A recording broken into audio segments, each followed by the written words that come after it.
Welcome to the Youngpreneur Podcast, a show for young and aspiring entrepreneurs who want to start or scale their own business. Our podcast is dedicated to helping young people find a community and resources to start and grow their businesses. Hosted by Charlotte Enever and Linda Reed Enever, our passion is seeing the future of business grow. Hi, welcome to the Youngpreneur Society Podcast. I'm your host, Charlotte Enever, and joining me on this episode is Emma Lovell. Emma, can you please give us an introduction to yourself and your business? Thank you, Charlotte. Yes, so I am Emma Lovell. I'm also known as the Bleisure Coach, which means I help people to harmonize business, travel, and self-care so they can live a life they love now. I'm an author, speaker, and coach, so that's how I deliver my work. But I also have a second business, which is called Rest and Receive. And it's a company where we teach people how to host profitable retreats. And I also host retreats domestically and all over the world, including India, Sri Lanka, and coming up Nepal as well. Oh, exciting. I love a new business adventure. Yeah. So with your two businesses, what inspired you to start this? Well, I started the first one when I was 22. So I was a young entrepreneur. I was in university. I felt very behind and I was studying a business degree. And then I broke my back snowboarding at university games. And I had a lot of time while I was resting. I was still doing two subjects, but I was resting and not going out a lot. And I thought, well, why don't I try this business thing? And I already had an ABN, Australian business number, because I was doing promotional work. I've had a tax file number since I was 2 because I used to do some modeling and acting as a child. My parents did that. So I had all the things. I just needed a business name. So I registered a business name. I got some social media channels and started a blog and just told people I was running a business. And I was doing a part-time sort of marketing office job at the time. And I said to that employer, can I please invoice you as a client instead of an employee? And so I had my first client on the first day. It was, the message I have is just start. And so that was a communications business. I offered public relations, marketing, as that was very early on. You're very native to social media.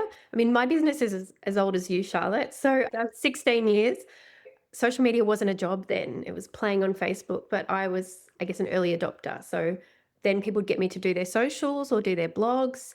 And then I started learning that my skill of writing was needed. So then I was a copywriter. But at the 10-year mark, I changed and I flipped into coaching and I was helping people with personal brand coaching, which I really loved. And I still probably do help people to discover who they are and how to present that using all of my communication skills.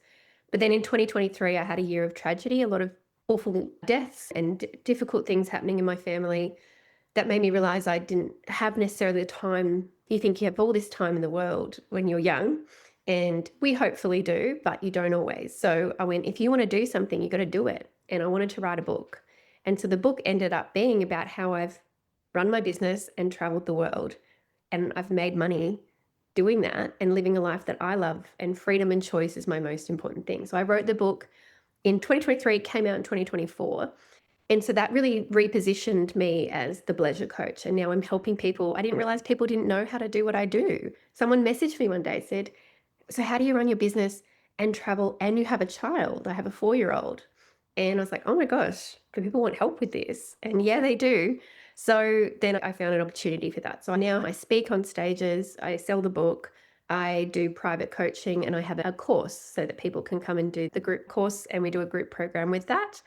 And then the retreat business, I was running retreats 3 years, and then people kept asking me how to do it. And if you keep getting asked the same thing over and over, there's a demand, there's a need. And I went, oh, do people actually want this? And so I already know how to coach and how to teach. And so I started running training days. So where I teach people in a day how they could, all the things I know about running retreats. I've now created a course, and yeah, the primary part of the business is teaching people, but we still host retreats. So I host at least 3 retreats a year.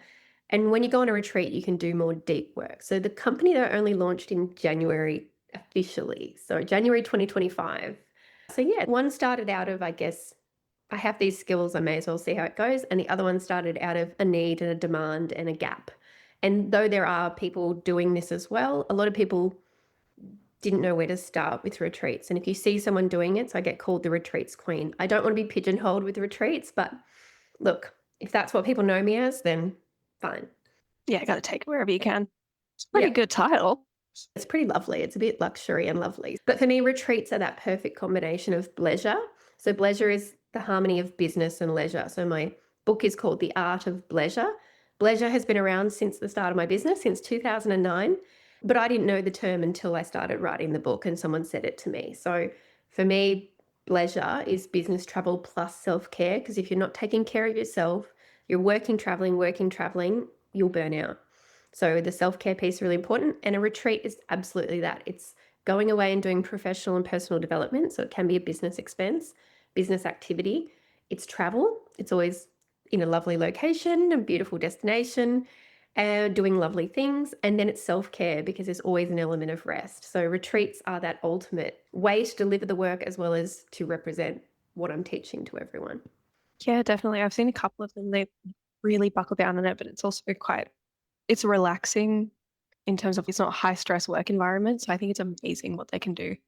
Yeah, it's what you need it to be. I think that's the thing that Yeah. sometimes people looking at the sales page don't understand. They're like, what am I going to get out of it? So I do tend to now talk about what others have got out of it. And for some people, leaving their laptop at home is the goal. For some people, deciding what is next is the goal. For some people, maybe it's the thing that makes them realize they want to write a book. For some people, it might be that they say their family is important and their children are important, and they're not actually prioritizing making the time because life gets too busy. Retreats are transformation. You want to change, so you go on the retreat to have a transformation.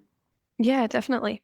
So I think this is $1 million question for you as the Bleisure Coach. How do you Ooh. maintain a work-life balance? Well, I'm really getting put to the test at the moment. My son was in childcare and he is no longer in childcare. We had a difficult time with them and we're no longer doing that. So we have 3 or 4 months before he starts school. So we're used to having 3 or 4 days or 4 days a week where he's got the day filled. So I'm going to be really putting all of my skills to the test of how do I run my business? How do we do activities and have time together, and then also have some rest? So for me, self-care is at the core of it. And it's something that I'm trying to work with my husband on, because if your needs aren't met, if you're not okay, you can't take care of other people. And there's this thing called, my friend said it, and I think there's a book about it, where it says the body keeps the score. And today I've woken up with a sore neck. And my friend said yesterday, I think you need to go and get a massage. I think you need to do some things for yourself. And I'm like, yes. Sleep's the number one. Getting enough sleep is a really important priority. So then I go and have a big sleep and then my neck hurts. I'm not old, I'm 38. But as you get older, your body tells you something's up. So I'll be getting a massage today. For me, self-care is talking to my friends, having time with my friends. We have a little beach near us, so a beach walk. But eating well, drinking enough water, like the basics. I went and got a blood test today, like going to the doctor for yourself. Like literally self-care means taking care of yourself. And when you're in a caring role, when you have a family, when you have a business, you have responsibility to clients, you have responsibility to partners and colleagues. It's so easy to put everyone else first, but that builds resentment. You become like a martyr, you burn out. It's just not worth it. And so I don't even think of it as selfish. I wouldn't even ever think of that. It is just that it is a basic requirement that I take care of myself to be of any use to anyone else. And I know that I'm a happier, lovelier, more generous, more focused mother, human, coach, wife, everything. Good person to me. I'm nicer to myself if I'm taking care of myself. So yeah, that's self-care has to be the first thing. And then travel is self-care for me. So I'm going to India soon for a retreat. And honestly, it feels like going home. I've been there 16 times. It is one of the best service countries in the world. So I don't have to drive. We have amazing people who take care of us. I work with an incredible travel partner. So to me, travel is self-care, but doing it in a way that's not like jam-packed and crazy. I go to places where, yeah, again, we're taken care of. I feel very nurtured and supported there. Finding ways that light you up and make you feel good is really important. And if travel isn't for you, that's okay, but maybe leisure is for you. Do you like reading books? Do you like going horse riding? Do you like walking on the beach?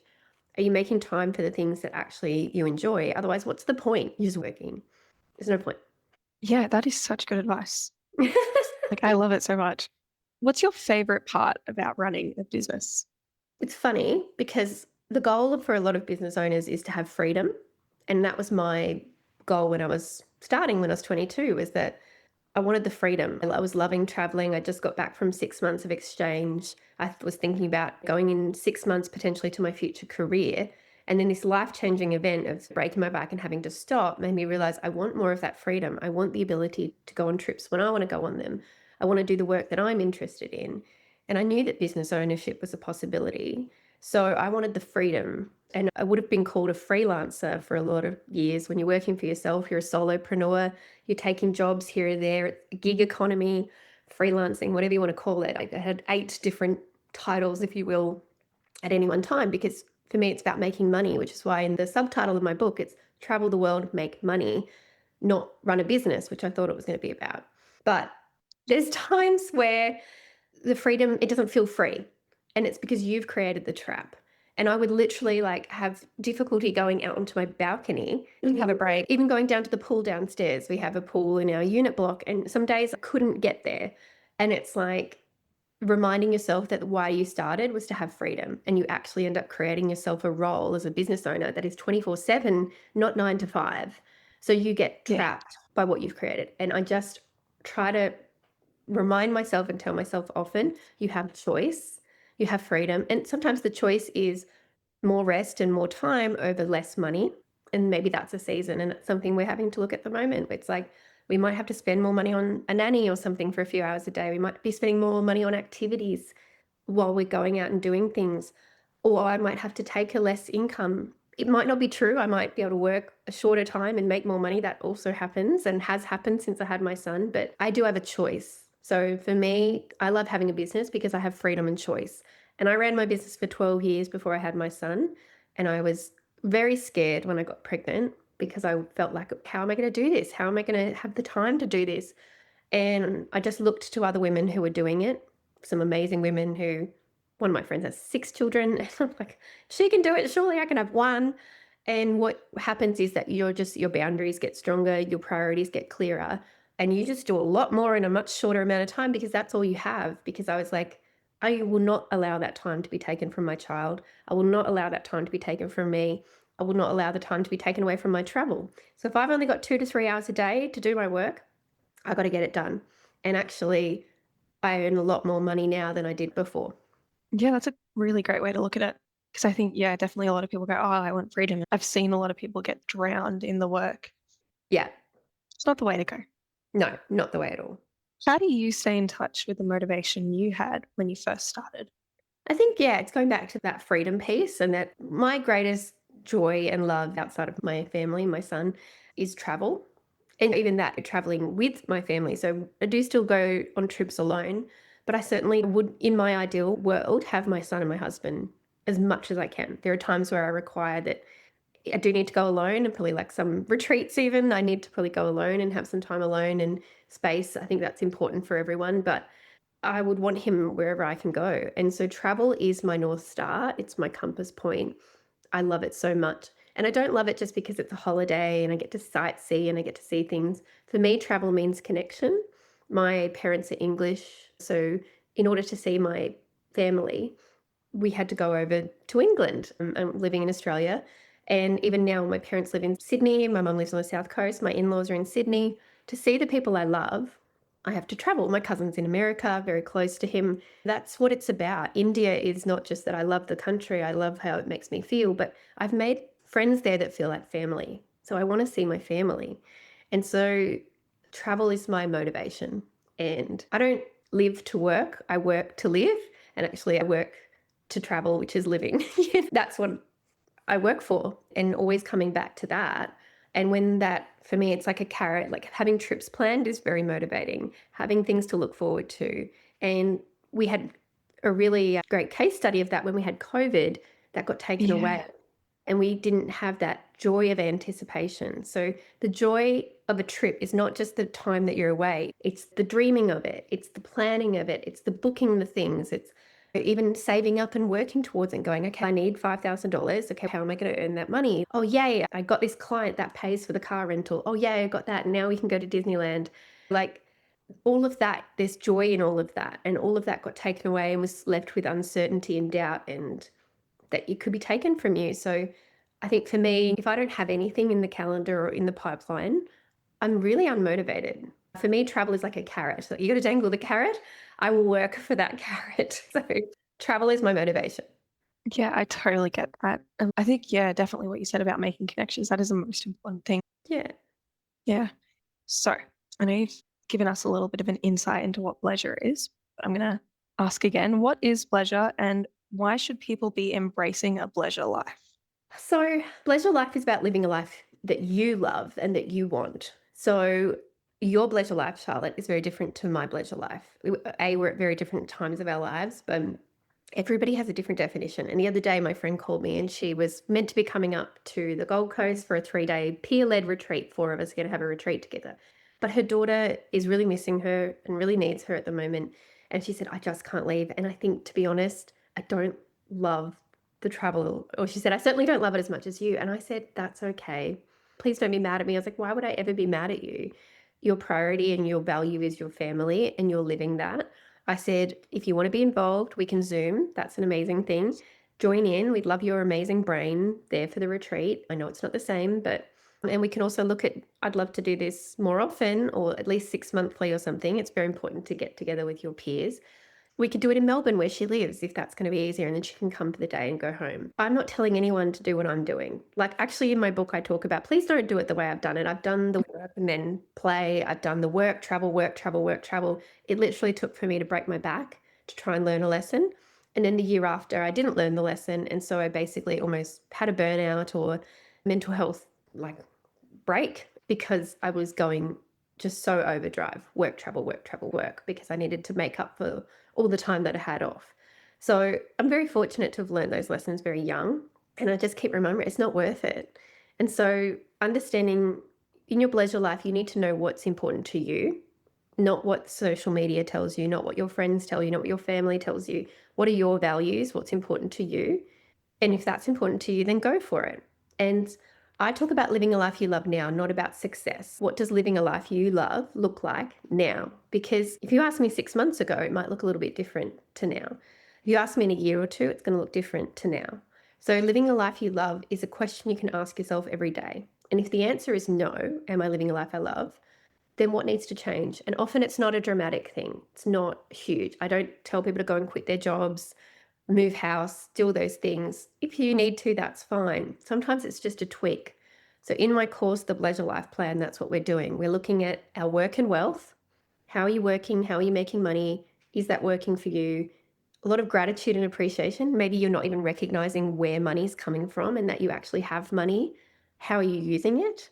Then you've got travel and leisure. So what do you want to do for travel and leisure? Do you have goals around that? Are you planning? I've got it posted on my wall to do horse riding once a month. And I just remember the other day, I was like, oh gosh, it's the 23rd of October. I have to book my horse riding lesson for this month. That's something that I'm prioritizing and I want to do. And then we look at our self-care. And self-care can be really simple. I don't want people to get overwhelmed by that. Making yourself a list of activities that are your self-care. That is a plan. That's it. Your plan can involve getting enough sleep, going for your morning walk, doing a page of journaling, calling a friend. That could be your self-care plan. It's not just getting your nails done and having massages and things like that. So we make this plan and we end up with a 1 or 2 pager. And then you can review that every 6 months, every year. And then you can keep coming back to this thing. I call it their roadmap and it's their compass. Like, what is your life you love? You have to define it for yourself. So finding the harmony. And I just give the analogy of an orchestra. So in an orchestra, the instruments all play differently and at different times. Some are louder, some are softer. And that's the same. We'll have, sometimes there's more business, sometimes there's more travel, sometimes there's more self-care, sometimes there's more family, sometimes there's more work. It all goes up and down. Balance is not what we're aiming for here. Harmony is when everything is working together, that you understand that things go up and down. And when it all works together, you get a beautiful piece of music. That is such a good way to describe it. I've never heard of that in that way before, but like it makes so much sense. I think even I know that people have problems with him, but like Jeff Bezos, like the founder of Amazon, said work-life harmony as well. Like balance, it's an unrealistic expectation because even though balance is the scales go up and down, that's what actually balance is about. We often in our minds think of balance as 50-50 or 30-30-30 or whatever it is, that everything's going to, if I get 8 hours of sleep, 8 hours of work, 8 hours of play. You're just setting yourself up for failure because then you get a curveball. Somebody has a health issue. Then you no longer have childcare. Then the client has an issue. And sometimes, like I've had in the last 6 weeks, they all happen at once. There's a weather Yes. storm, there's a political crisis in the country where you're having a retreat. How do you deal with all of that? That's not the balance that I asked for. So then going back to my self-care plan, going back to what's important to me, I wanted freedom, I wanted choice, what's important to us, then I can come back to, okay, what does the harmony look like in this time? Or accepting that there's no balance, but we'll get through this time, because in the grand, that's why we say Bleisure life. We're not talking about a trip or a business. We're talking about over the course of your life, it will even out. But you have to be conscious and intentional about it. Amazing. What does rest and receive mean, and why did you choose this for your retreat business? So this came to me. I had a wonderful coach friend, and we did a swap together. So I did a coaching session for her on personal brand, and she did a coaching session for me, a life coaching. And I told her all the things I needed to do. And she said, I think you actually just need to go to bed. I was like, no, I can't go to bed. It's 8 o'clock at night doing a call. And she actually said, relax and receive. So she said, what happens when we relax, when you rest, when you take time out, then you can receive opportunities. And I wanted to argue and I wanted to go, no, and I actually went, okay. And I went to bed and I had a rest. And in the morning, there were 3 opportunities in my inbox, like proper opportunities, like a client, a speaking opportunity, a podcast invitation. I was like, whoa. And every single time I do this, I'm reminded of it. I have to remind myself of my own, or somebody will remind me, hey, Emma, don't you talk about rest? I'm like, oh, okay. Honestly, like even a 20-minute rest, I'll then get the opportunity. Because so often we fill our calendar so much. Like there was a time where I was like, where are my clients? I need more clients. We don't have the income, blah, blah, blah. And I looked at my calendar, I was like, I can't even fit anyone in. Like it is so booked up. I don't actually have space to welcome that client. So rest is about creating the space and the time. Then you usually get the clarity, you get the calm. You can see the opportunities. You can have the focus, do the thing, and the opportunities will come. So that's where rest and receive came from. So when you take rest, whatever rest looks like for you, that doesn't mean yoga and meditation. Rest can be a lovely walk. Rest can be getting enough sleep. Rest can be a day off from the business or whatever it is. Rest can be playing with my son. Then you will receive opportunities. The universe will be like, okay, I see. Here you go. That's what we teach on that's the foundation of our retreat. So no matter what retreat it is, if it's a business retreat or it is a health retreat or it's a couples retreat, whatever we do in the future, the foundation will be that there needs to be enough time and space for them to receive whatever it is they need to receive. Amazing. I really love that you're creating the space for that, because I know I have trouble with making space for myself, and I'm the one doing it. So what role does rest and receive play in sustainable business and personal growth? So I think anybody can adopt the rest and receive mantra, and it's something that people take away from the retreat. And it's as simple as we give them a candle.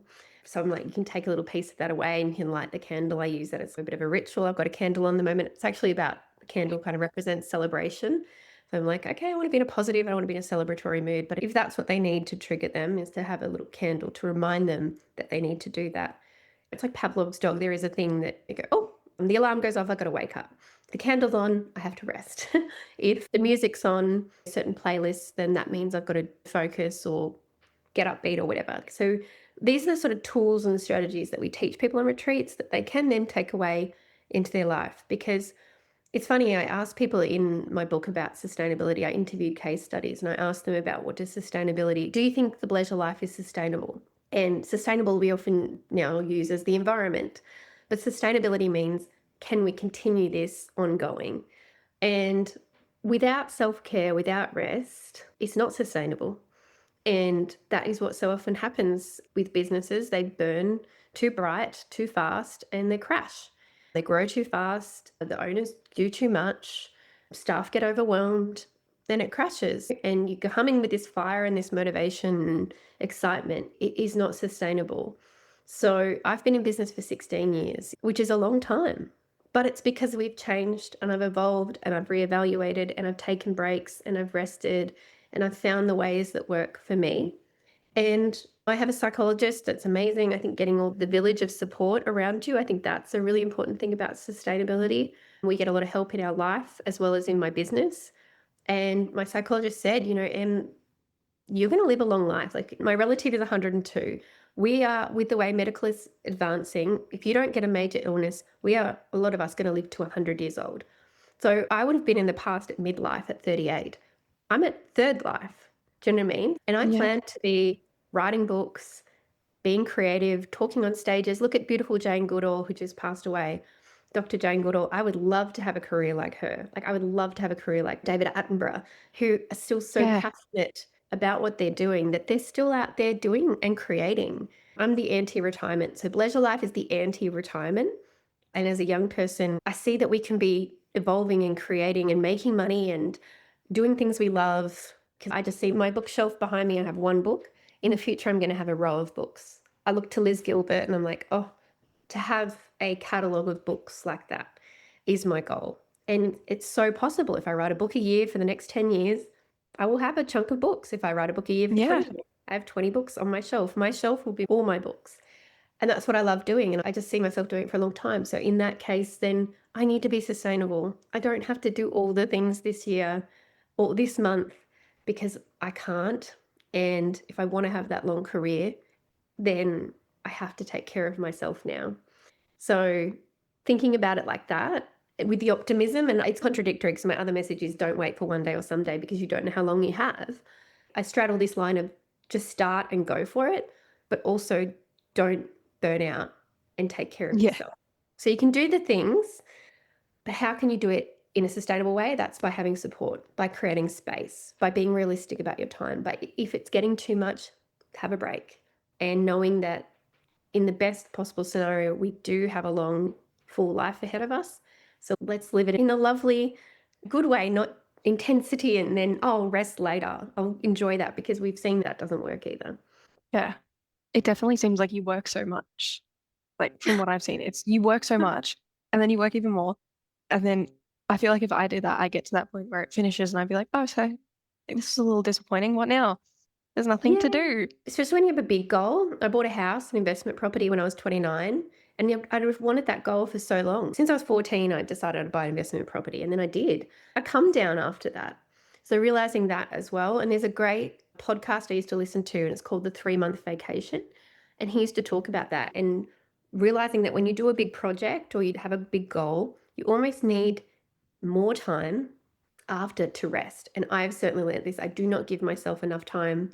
I do take rest. I take a few days before my retreat, say, and then I take a few days after, because as a host, there's a lot of requirement on me. But 2 days after is not enough. When I come home, then I'm straight back into parenting. I'm straight back into whatever next business activity. We're starting to now block out the week after. If I've done a week of delivery, I need a week off. If I've done a day of speaking, I need a day off. If I've done 3 days of speaking, I need 3 days off. Like, honestly, starting to look at that, and you're planning ahead for it. So you're like, it's okay that I've got a full-on week or this time that's a bit busier, because I'm also going to make sure I'm doing some self-care and rest throughout it, whatever I need. And then I'm going to have this rest period as well. So it's okay that I'm doing this for now, because I will have that time. But if you don't book it in, schedule it like a meeting, it won't happen. Because there'll always be something else to do, because you're an entrepreneur. You're always going to have ideas. You're always going to want to create. That is our curse. The blessing. Yeah, exactly. Especially for you being a host for anything or a speaker, it's going to be like so much of your energy just going out to so many people, even if it's a small event. Like, that just gives you more time to give it out. Yep, absolutely. And your energy, I think that's something that you learn as you get older. I didn't think about the driving to the venue. I'd be like, I'm going to the event for an hour. No, you're not. You're driving for an hour and you're driving home for an hour. And then generally you need to come down for an hour after that, because there's some adrenaline. It's not a 1 hour. And then there was the preparation and the creation. And that's why people go, oh, you're charging $3,000 for a speaking, or you're charging $5,000. They don't speak for an hour. It's 20 years of experience. It's their qualifications, their knowledge, all of that stuff. They put preparation and time into that delivery to do a good job for you. 10,000 hours to master something. Then literally the time that it takes to get there and be there. But all they think is you're on stage for an hour. Anyone can do that. Okay, Yeah. you go then. You can just come up with me. It's fine. Sure, we'll do it. Yeah, here's the mic. Take over. Speaking of your many years of experience and how amazing you are, you have built a 6-figure business while traveling for over 70 countries. What practical steps can someone take to start designing a life they love now and not when they retire. Yeah, it's pretty wild to hear it said like that. So thank you. It wasn't always six figures. I know there was a year where I traveled for 6 months of the year and my tax return was probably like 30 grand. And Wow. you just think, oh, maybe it was a bit more. I probably got money on the side and stuff like that. I think I'd got money in different channels, but I really want to go back and find all my tax returns to see how it's grown. My friend did that. She did a talk and she showed all of her income every year over the years. And it was just fascinating. But what stood out to me is that I traveled for 4 months straight. I know how much I spent. I'm not so good at home sometimes, but I'm really good at tracking my spending. That trip, flights, everything cost me $16,000. And whilst I was traveling, I earned $9,000. So to That is travel for 4 great. months and be out of pocket $7,000 because of all the tips that I use. So in my book, I have my travel hacks as well as my Bleisure hacks. So my travel hacks are things like staying with friends. I think in that time, I only paid for about 15 days of accommodation. 1 week was on a dolphin cruise in the Bahamas. So that was the most expensive thing I did.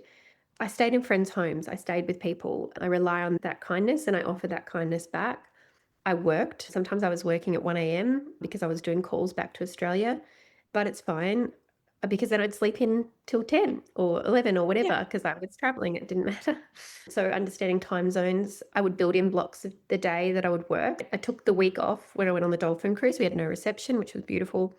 But otherwise I was building in time. And I was in Hawaii during that time. And I said, I'm going to go up from the pool. I'm going to go do a couple of hours of work. And they were like, don't leave the pool. Why are you leaving the pool? You're on holiday. And I'm not on holiday. I'm living and I'm happening to be in Hawaii. I'd also had enough of the pool. Like I can only relax for so long and drink cocktails for so long. So I was like, I literally went upstairs 3 levels above where they were, looked out at the stunning view and made phone calls while being paid.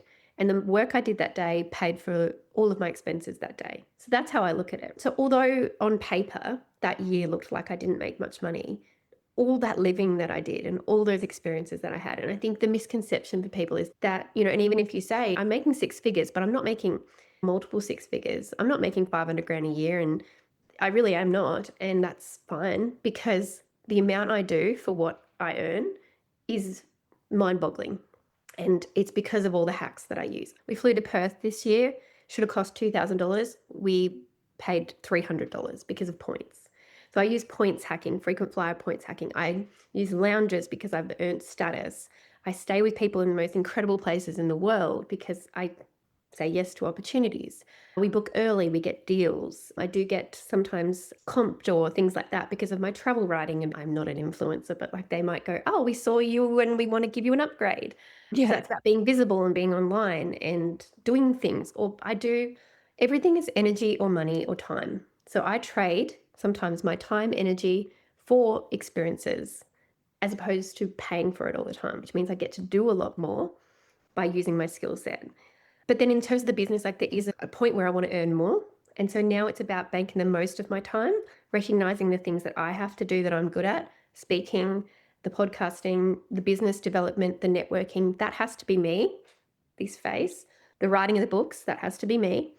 But in the writing of the book, I had to write the book, but I had an editor, I had a publisher, I had a photographer take the cover, I had a designer do the internal and external layout.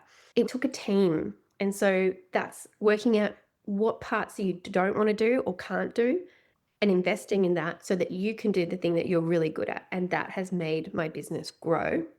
Making partnerships, affiliates, all those sorts of things that it's not about just me. And for a long time, for the first 10 years of my business, I relied so heavily upon myself. And it was like, if I wasn't working, I wasn't making money. Whereas now my income comes from so many other sources. And I have a chapter in my book all about income and the multitude of ways you can make money that aren't just trading time for money. And it's about being creative. And I'm still doing things like mystery shopping. I used to run a pet sitting business and I would still do pet sitting today. We might go and do it as a family. So we stay in places that we don't have to pay for, no living costs, all money. That's how I earned my investment property. I saved $40,000 in 7 months and bought an investment property. Like Nice. while running a business. All of these tips, all of these hacks are in my book, The Art of Bleisure, because honestly, Charlotte, I wrote it for younger me and I wrote it for you. Oh, I feel emotional because I got to go back and speak at my university, and the talk that I did to speak to those graduates at like 21 and 19 and things like that. this is the book that I wanted to have, because there's a section in my book that says you can't, because so many people will tell you can't, and they'll tell you that this is the path to life, but it's so not true. And I call that talk the alternate career path, because my path has been anything but normal. And I just want young people to know that you get to decide. And there's so many opportunities and there's so much choice, and you have no idea right now where the path's going to go. But be Yeah. open to opportunities and know and believe in your ability that you will do work, that you can do work, and that you can also have freedom and choice in how you do it. So I wrote this book for younger me, and I wrote this book for people like you and your listeners, so they know that there's so many possibilities and opportunities. And I just see the book as a buffet, like a hotel, a buffet. You get to choose. It really does sound like it. Yeah, you get to choose, you get to decide. And if you don't like something, change it. It's okay. So, was there anything else you wanted to cover or circle back to? I do want to say, and part of the story that we didn't, I said I started at 22, my business, but I actually started making money when I was 9. I actually probably started making money when I was 2. Like I said, I was in, Yeah. or younger. My brother and I were in commercials and in a couple of movies. Our agent ended up getting a lady onto, her name was Beck Hewitt. She married Leighton Hewitt, and we had the same agent. So I could have been on Home and Away, but my mother stopped taking me to auditions. It's a lot on parents to do that. But I was making money when I was that young.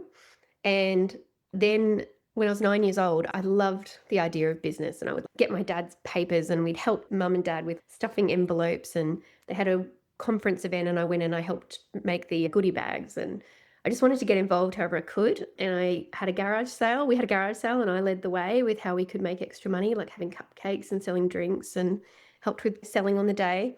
And then I also had a little massage business, only at home, but I would do massages for my mum and dad, shoulder massages, and I would charge them 20 cents, and had a little spreadsheet that I kept. I can still visualize it. So I have loved making money since I was a child and found ways. I got a job the moment I could at 14, 9 months. I worked in Pretzel World, which is super fun. I can still make a mean pretzel. I worked in a dog kennels, which paid very well, picking up dog poo. I worked in ice cream shops. I worked in a restaurant. I saved up $7,000 at 18 to go and do a gap year overseas. Like, I say this to my husband all the time whenever we're worried. I said, we are both very dedicated, diligent people. We will do what we need to do to make money. I worked at Coles during COVID because it felt weird working my business. I worked at Coles for a couple of weeks to help out, stocking shelves with apples. And my husband was doing some labouring work. He works at SeaWorld. He's a diver, very interesting. But he's now doing boat driving. So it's a terrible job. He drives a catamaran on the weekends, party boat. So for extra money, and he would do labourings. He was painting fences and things like that during COVID. So if you are willing to work, if you're willing to give some time and energy at any age, you can make money. And it's about making money to do what you love. And I think that's entrepreneurship at its heart, finding ways to make money, seeing a need, a gap, and filling it. And so your audience is young. Go for it, try, experiment, learn on the job. Like Richard Branson, read anything. His first book is amazing, but anything he talks about, your mistakes and like are learnings, and they're your greatest lessons. So try and just start, no matter your age. And I always come back to just start and see where it goes. And if you need help, ask for support. Yeah, that's amazing. And yeah, it's definitely, if you are open to the opportunities, whatever they may be. I know all the time I don't know what it's going to be, but I know if I like Google something or email somebody, it's just going to appear. The pro and the con of right now is that it's the easiest time in the history to start a business. Con is that it's the easiest time to start a business. And so there are businesses out there who don't really know what they're doing. They don't have the support, but they can look like they do. They're not really setting themselves up for success. So get the support around you, get a mentor, reach out to people. Like, I'm very good at networking. I'm very good at asking for help. I have always had people who are unofficial mentors that I go to for support, who I see doing what I want to do. And I say, I want to do what you're doing. I'm watching you. I'm asking you. I'm supporting you. This amazing speaker friend, Chelsea Pottinger, and I tell her, like, I want a career like you. I wrote to Katrina Roundtree. I was like, dream job. I want to do what you're doing, and I love what you do. And they write back and they say, that's cool. Yeah, and great, go for it. And keep showing up and keep doing what you're doing. And Chelsea said when I was writing the book, she wrote a book, lots of baths, lots of self-care. You need more of it while you're doing it. It's a very big process. there are people who want to see you win. So look to them and ask them. Don't try and do it all alone. It's just so lonely and unnecessary. Yeah, and I think being an entrepreneur is like, it's lonely enough as it is, because until you've got it out there, nobody knows what you're doing. Yep, absolutely. And I'm very open to people reaching out to me. If you're a young person, book's the first point of call. I think it just will give you a lot of information, but I'm really open to people reaching out to me and love to see people going for it. I would like to thank Emma Lovell for joining me on this episode of the podcast. I'm sure our listeners have taken away many lessons and insights from you. I also want to thank our listeners for listening to this episode and supporting the podcast. You can find out more about Emma and her business at emmalovell.au. Thank you for listening to the Youngpreneurs Podcast. Like this episode? Remember to subscribe and leave us a review. And join us in the Youngpreneur Society, a community for young entrepreneurs to explore the world of business. Youngpreneursociety.com